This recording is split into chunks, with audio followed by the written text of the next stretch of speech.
number one thing that's going to save marriages is selflessness. And that's a curse word today with so many people. And one of the reasons why I turn off my comments on majority of my videos is just because of that demon, that ugly demon that's rearing his head. And so what the devil is doing is the devil is raising up now. The devil is raising up demonic commenters. And what these demons is doing is their job is to come into the comments and to distort the message that's being given from the children of God. And the goal of it is to distort the message to affect the babies in the Lord and to affect the people who trying to hear and trying to grow. So if you're wondering why my comments off on majority of my videos here recently, is for that reason. So the message could go forth without being disturbed, like having a demonic possessed person in the pews of the church yelling out obscenities while the messenger of the Lord is trying to bring forth the word. So understand that. But that's what's happening right now, is we are becoming more selfish instead of selfless. So they have the movement of, it's a lot of women that want to live a soft life, and it's a lot of men that want to go their own way. So you got the soft life movement for women, and then you got the men starting to make their soft life, and it's like a joke, but people taking it serious because the jokes have power. And then you have men going their own way, that is MGTOW is what it's called. You got the red pill versus the blue pill. So you got the red pill community.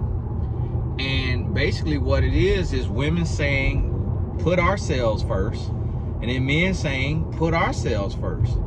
But the key to a successful and healthy marriage is both parties being selfless. So the woman serving her husband and the man serving his wife. Almost competing, basically competing. Not trying to let their partner show more love than they're showing. If your partner show love to you and do something for you to show love, then you need to do something to show love to your partner in return.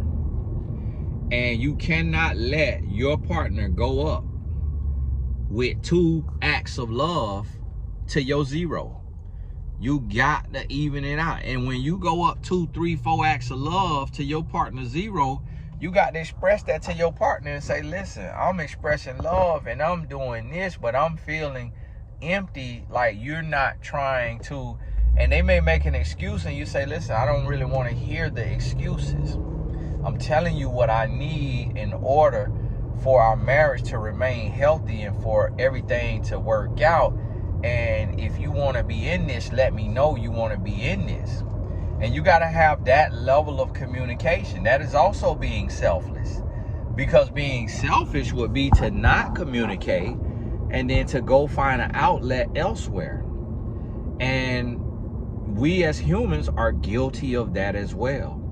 Holding things in and then going and talking bad about our spouse to our friends or to our family, or going and having a work wife or a work husband, emotionally cheating with other people instead of addressing the issues we're feeling and facing in the marriage. We'll take and go outside of it and find some type of outlet. And that right there is also work of the devil. That's work of the adversary, and we have to cut that out. We gotta break free from that, because you cannot live like that. You cannot be doing that. You got to make sure that you're being selfless in your relationship across the board. And pay attention when you get online and you see this stuff about, because guess what? If somebody got a soft life, somebody else got a hard life.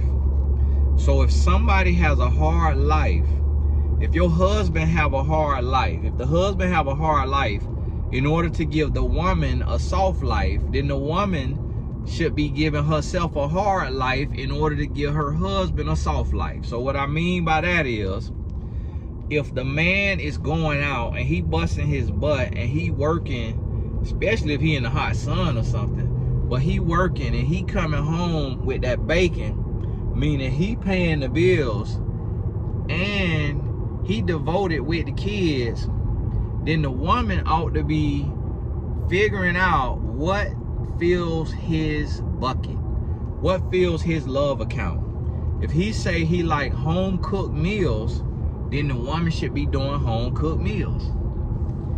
If the woman is busting her butt and she going to work and she working 40 hours or more, or she not working but she doing everything with the kids, she ripping and running, she with them every day, and she doing everything that need to be done so the man can focus on making money, or she working so that she could bring her part to the table because the family need it financially, then the man should be looking to see what fills her bucket, what fills her love account. What do I need to do? If she say just talking to me for 30 minutes, or just, you know, if you could rub my feet sometime because I'm on my feet 8 hours a day or 12 hours a day, then he should be trying to fill her bucket. And so both individuals in a marriage have to be looking and thinking, what can I do to show my spouse that I love him or her? Last night, my wife, she wasn't feeling good. She was like, you think I should go to the sauna, go upstairs to the sauna and try to see if I could sweat some of this out? And I was like, it can't hurt. I don't think it can hurt unless it's gonna like dehydrate you or something. And she was like, okay, well, I'm gonna go up there. I told T to heat it up, so I'm gonna go up there for like 10 minutes. And she was like, just have your phone on in case I call you. You know, if I call you, it's for an emergency. So she was getting ready to go up there, and my son was like, Mom, be careful up there. I don't want you to pass out and die. So then I was watching my show. I wasn't really all the way clocking what she was saying, but then by the time she got outside, something said, hey, go up there with her. Go up there with her.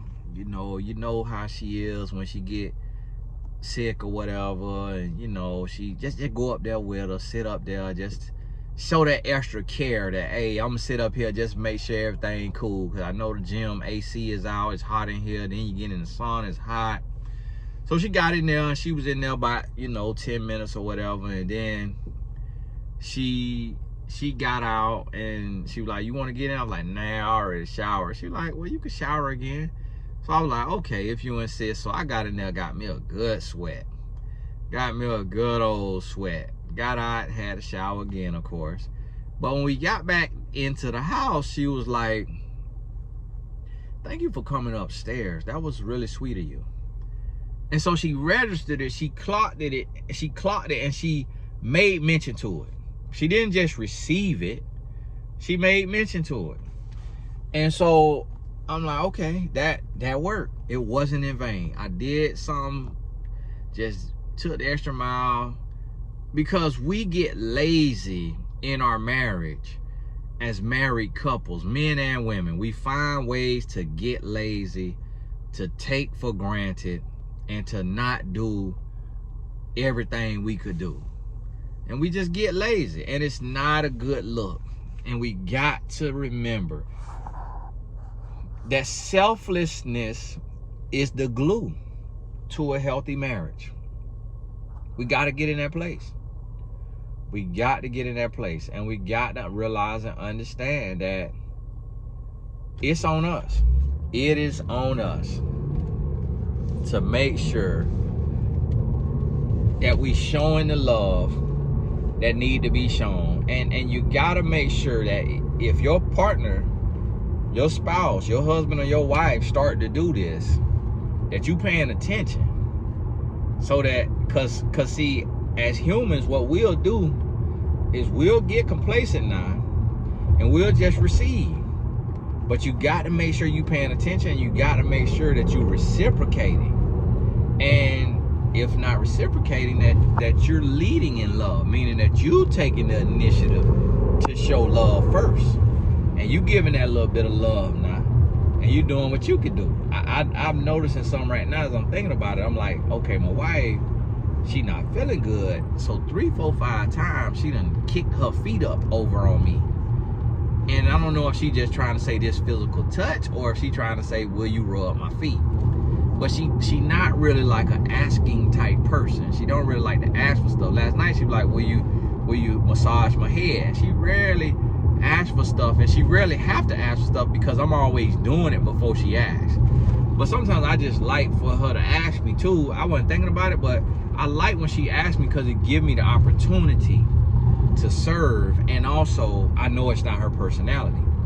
So you have to be thinking about that, and thinking about, okay, what is my spouse, what does he or she need but isn't asking for, and meet their need without them having to ask. Now look, now what's going on now? All Saints Lutheran Church, they got the gay pride flag on one of their screens on their board. They, you know, the little LED board outside that have the messages. They flashing the gay pride. They trying to say, come on in here. Come on in here to the gays. And so it's like, okay, all right. Oh no. Yeah, everybody welcome now. But hey, don't come in holding no hands and kissing and all that now. And then when you come in here now, you finna hear these scriptures. You finna hear these scriptures about what the Lord said about it now. Don't think we gonna skip over that part of the Bible. No, you welcome in here now, but hey, everybody got to get it. So we treat all sin equal. All right. So what the Bible say, this right here, we got to touch on it now. Cause we ain't finna be touching on just my sin and we just finna skip over yours. No, we finna touch on it now. So yeah, come on in here and get this here smoke. Yeah, that was interesting right there. So, and this the thing, that's what I try to tell you. So it's a breakdown and it's coming in every area. And we're gonna talk about this too with our children.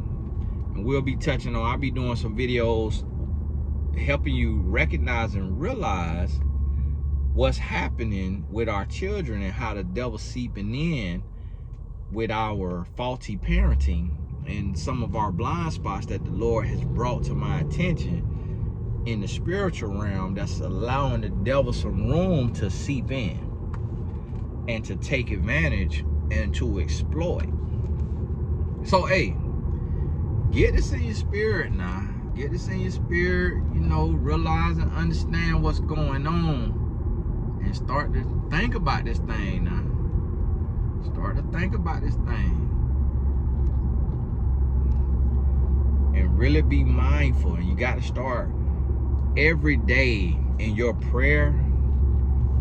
You need to be praying for wisdom, praying for knowledge, praying for understanding, praying for discretion, discernment. You need to be praying for these things so that you can be on top of this, because the adversary, the devil, is conniving and he's very coy and slick and just uses little subtle things to kind of slip in there and try to upend some things. So you got to be mindful of it.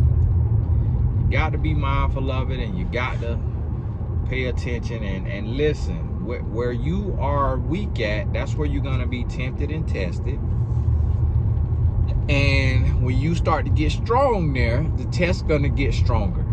It's gonna get stronger, and it's intentional. The adversary is intentionally trying to test you. So you got to be mindful. You got to be mindful. You You got to pay attention to it, and just know that the goal of the adversary is to steal, kill, and destroy. He will destroy your marriage. Then he will steal your kids. And then he will kill. Literally and figuratively. And that has to be recognized and remembered, so that you can beat the test with strength of the Lord. So, hey, this Tony Gasson wanted to pop on in here and help you, give you a little bit of this here food for thought, so you can start, tapping in and making sure that you doing what you supposed to be doing, making sure that you on top of your P's and Q's, and you are being selfless in your relationship. So I'm finna go in here. See, this is one of the things that we do wrong as couples is, I'm finna go in here, and I talked on a video about this, but I'm about me not wanting to go out the house again for the second time today to get no food. But I'm not gonna go in the house and mention that to my wife, because she already know. I know that she know, because she served me as well. So I know that she know what it takes to get up and to leave the house and to drive 40 minutes, 20 there, 20 back, when you don't feel like doing nothing. So she already know what it takes. So I don't have to go in and say, hey, you better be glad I love you, because I did not feel like going.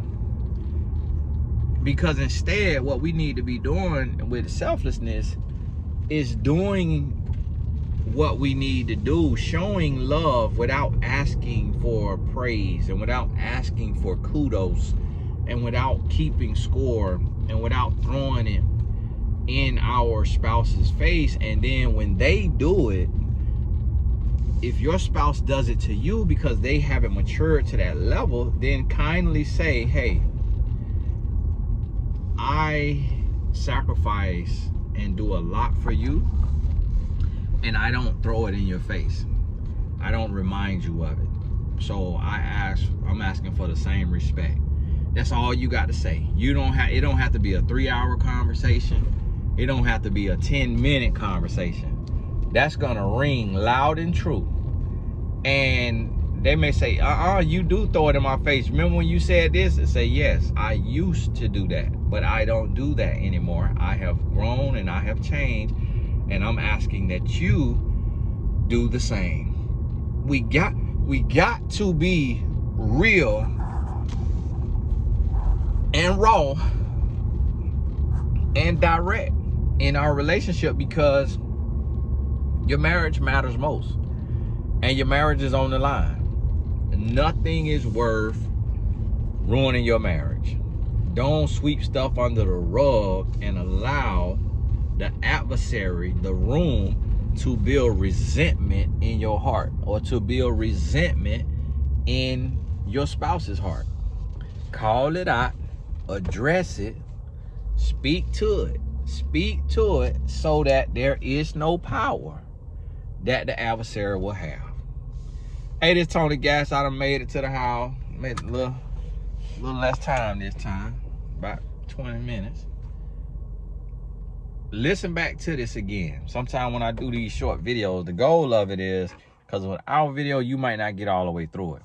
So the goal of these shorter videos is so that if you used to listening to the hour videos, this video here, 20 minutes, you could listen to it 3 times, because what happens is, each time you listen to it, you're going to hear something that you didn't hear the time before, because your mind was wandering when you was listening the time before. So when I say something, just because of the memory and the thoughts or the recollection, you'll be thinking of a story that happened or something that happened in your life, and you'll be like, oh, okay, and you'll go there and miss the next 2-3 sentences that I said. So that's the benefit of listening back to it. But hey, God bless you. We'll talk soon.